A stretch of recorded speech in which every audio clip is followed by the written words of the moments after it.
ઓખા મંડળના ક્રાંતિવીર મુરુભા માણેકની 158મી પુણ્યતિથિ નિમિત્તે અખિલ ભારતીય ક્ષેત્રીય વાઘેર સમાજ તરફથી બેટ દ્વારકાથી દ્વારકા સુધી ભવ્ય સ્કૂટર રેલી અને ધ્વજારોહણના કાર્યક્રમ યોજાયો। ગઈકાલે આખો દિવસ ઓખા મંડળમાં ભક્તિ અને શૌર્યનો માહોલ જોવા મળ્યો હતો, જેમાં ધારાસભ્ય પબુભા માણેકની આગેવાની હેઠળ હજારો યુવાનો ત્રિરંગા સાથે રેલીમાં જોડાયા હતા।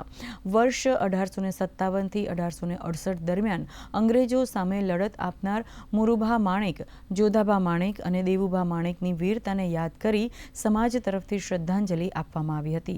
7મી મે 1868ના રોજ બરડા ડુંગરના વાછોરા ગામે વીરગતિ પ્રાપ્ત કરનાર આ ક્રાંતિવીરોના પ્રતાપે જ અંગ્રેજો ક્યારેય દ્વારકા પર કબજો જમાવી શક્યા ન હતા।